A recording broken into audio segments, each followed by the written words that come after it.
ખેડૂત નેતા રાજુ કરપડાએ રાજીનામું આપ્યું એ બાદ હવે રાજુ કરપડાના ગઢ સુરેન્દ્રનગરની અંદર આજે આમ આદમી પાર્ટી દ્વારા સભા કરવામાં આવવાની છે। એટલું જ નહીં, આની શરૂઆત છે તે ખેડૂતોના સાથે ચોપાલથી કરવામાં આવી હતી। ખેડૂતોનું શું માનવું છે આમ આદમી પાર્ટીને લઈને, તેની સાથે પ્રવીણ રામ દ્વારા રાજુ કરપડાના ગઢમાં જે સભાઓ કરવામાં આવવાની છે એને લઈને શું કહ્યું છે તે દરેક વાતને લઈને આજના વિડીયોમાં વિગતે વાત કરીએ। નમસ્કાર, હું હંસિની અને તમે જોઈ રહ્યા છો નિર્ભય ન્યૂઝ। ગુજરાતમાં સ્થાનિક સ્વરાજની ચૂંટણી હવે આંગણે છે એવું કહી શકાય, કારણ કે અત્યારથી જ ત્રણેય પાર્ટીઓ દ્વારા સ્થાનિક સ્વરાજની ચૂંટણીની તૈયારીઓ કરવામાં આવી રહી છે। આમ આદમી પાર્ટી દ્વારા પણ પરિવર્તન લાવો, કિસાન બચાવો આખી યાત્રાનું આયોજન કરવામાં આવ્યું છે અને હવે આ જે યાત્રા છે તે રાજુ કરપડા, જે આમ આદમી પાર્ટીના પૂર્વ નેતા છે, તેમના ગઢમાં પહોંચી છે। આની શરૂઆત છે તે ચોપાલથી કરવામાં આવી હતી, ખેડૂતોની સાથે વાતચીત કરવાથી કરવામાં આવી હતી અને હવે આગામી સમયમાં આજે જ ક્યાંક આમ આદમી પાર્ટી દ્વારા બે મોટી જનસભાઓ છે તે હવે કરવામાં આવવાની છે।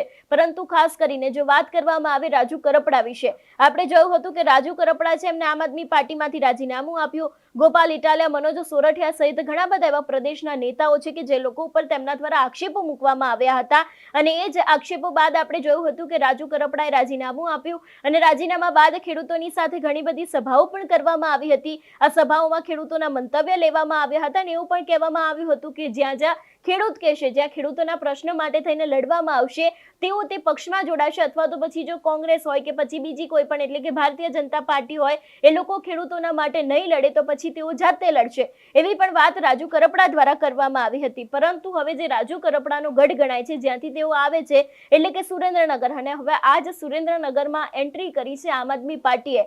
આમ આદમી પાર્ટીના સુરેન્દ્રનગરના જો આજના કાર્યક્રમ વિશેની વાત કરવામાં આવે તો સૌથી પહેલા તો તેમણે ખેડૂતોના સાથે આખી એક ચોપાલ કરી હતી। ચોપાલ એટલે કે વાતચીત કરવામાં આવી હતી અને ખાસ કરીને પ્રવીણ રામ દ્વારા એવું પણ કહેવામાં આવ્યું છે કે આ ચોપાલની અંદર લગભગ 400 થી લઈને 500 જેટલા ખેડૂતો છે એ લોકો હાજર રહ્યા હતા અને એ બાદ હવે સુરેન્દ્રનગરના અલગ અલગ વિસ્તારની અંદર બે મોટી જનસભાઓ કરવામાં આવશે, એવી પણ વાત પ્રવીણ રામ દ્વારા કરવામાં આવી છે। સૌથી પહેલા તો આ સમગ્ર વિષયને લઈને મેં જ્યારે પ્રવીણ રામની સાથે વાત કરી હતી એ સમયે તેમના દ્વારા શું કહેવામાં આવ્યું છે સાંભળીએ।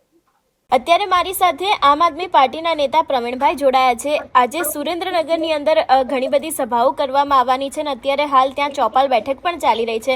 પ્રવીણભાઈ, આ સમગ્ર મામલે શું કહેશો? કારણ કે તમારા જે સુરેન્દ્રનગરના એક નેતા હતા રાજુ કરપડા, એમને રાજીનામું આપી દીધું હતું ને એ બાદ હવે એમના જ ગઢની અંદર આમ આદમી પાર્ટી અત્યારે સભાઓ કરી રહી છે, શું કહેશો?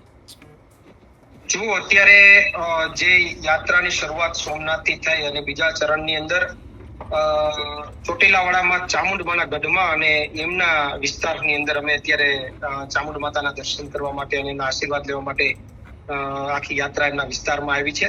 અત્યારે ચોપાલ બેઠક એક શરૂ છે સુરેન્દ્રનગરની અંદર, ત્યારબાદ 6 વાગ્યે ચરાડવા ગામની અંદર એક વિશાળ જનસભાનું આયોજન થશે અને એ પછી અરાઉન્ડ 8 વાગ્યાની આસપાસ ચોટીલાનું પીપરાળી ગામ છે, ત્યાં એક વિશાળ જનસભાનું આયોજન છે જેમની અંદર સ્થાનિક તમામ જે ખેડૂતો છે એ ઉપસ્થિત રહેવાના છે અને ખેડૂતોના મુદ્દે ચર્ચા થવાની છે।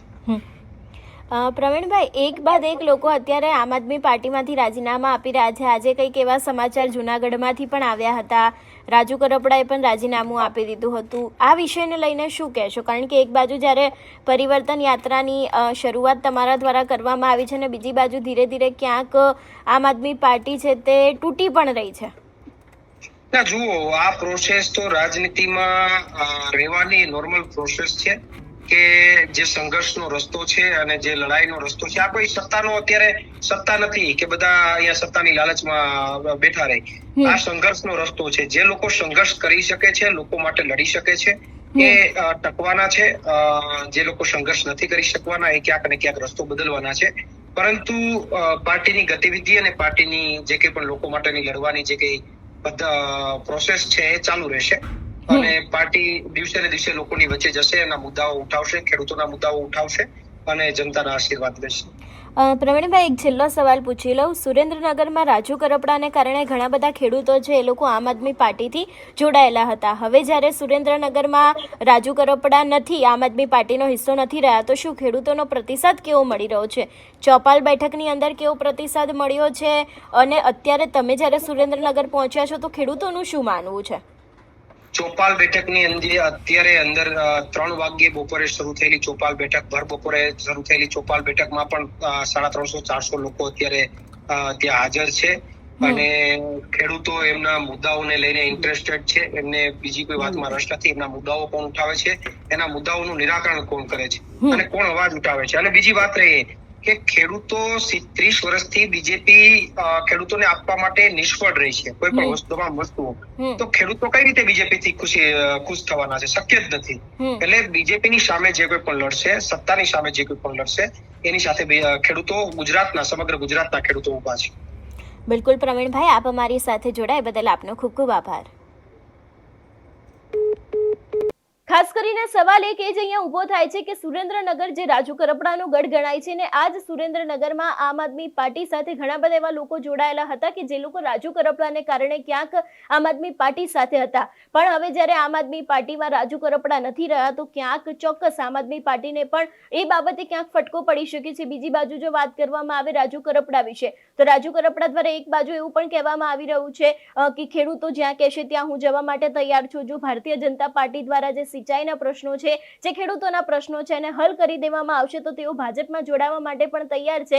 પણ હજી સુધી તેમના દ્વારા કોઈ જ એવો નિર્ણય નથી કરવામાં આવ્યો કે તેઓ કયા પક્ષમાં જોડાવાના છે. પણ હા, ચોક્કસથી હવે સૌરાષ્ટ્રની અંદર પણ રાજુ કરપડા દ્વારા એક નવું કેમ્પેન છે તે શરૂ કરવામાં આવવાનું છે. જે રીતે અત્યાર સુધી તેમણે સુરેન્દ્રનગરના ખેડૂતોની સાથે વાતચીત કરી છે, તેના સિવાય જે બીજા વિસ્તારોના ખેડૂતો છે એ લોકોની સાથે નાની નાની જનસભાઓ કરવામાં આવી રહી છે.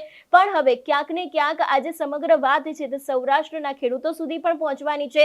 રાજુ કરપડા દ્વારા એવું પણ કહેવામાં આવ્યું છે કે સૌરાષ્ટ્રના જે ખેડૂતો છે, જ્યાં ખેડૂતોના મૂળ પ્રશ્નો છે, જ્યાં ન્યાય થઈ રહ્યો છે, એ જ દરેક ખેડૂતો દ્વારાના પણ મંતવ્ય લેવામાં આવશે અને એ લોકો દ્વારા જે રીતે નિર્ણય કરવામાં આવશે એ રીતે પણ ક્યાંક તેમના દ્વારા આગળ વાત કરવામાં આવશે, એવી પણ વાત અત્યાર સુધી કરવામાં આવી છે. એટલે ખાસ કરીને હવે આજે જોવાનું રહેશે કે રાજકારણની અંદર કઈ ઉથલપાથલ થાય છે. કારણ કે એક તરફ જ્યારે સુરેન્દ્રનગરમાં આમ આદમી પાર્ટી દ્વારા જે જનસભા કરવામાં આવી રહી છે ત્યારે પણ ચોક્કસ કોઈક મોટી નવાજૂની થઈ શકે છે એવી શક્યતાઓ છે. કારણ કે નેતાઓ દ્વારા ક્યાંક પ્રહાર રાજુ કરપડા ઉપર કરવામાં આવી શકે છે અને રાજુ કરપડા અવારનવાર જે આમ આદમી પાર્ટીના નેતા ઉપર કહેતા હોય છે એને લઈને પણ ક્યાંક આજે મોટા ખુલાસા થઈ શકે છે એવી શક્યતાઓ લાગી રહી છે. પ્રવીણ રામે પણ આપણે જોયું હતું કે ક્યાંક આડકતરી રીતે અત્યાર સુધીમાં રાજુ કરપડાને લઈને ઘણી બધી વાત કહી હતી. આ એ જ નેતા છે કે જ્યારે જેઓ બંને જેલમાં સાથે ગયા હતા, ફરી પાછા મળ્યા હતા ત્યારે ક્યાંક ને ક્યાંક બંને અલગ અલગ થઈ ગયા હતા.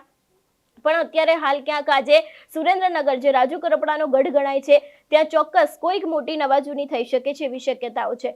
તમારું શું માનવું છે આ વિષયને લઈને અમને કમેન્ટ કરીને ચોક્કસ જણાવજો. તેની સાથે અમારી ચેનલ નિર્ભય ન્યૂઝને લાઇક, શેર અને સબસ્ક્રાઇબ કરવાનું ભૂલશો નહીં. નમસ્કાર.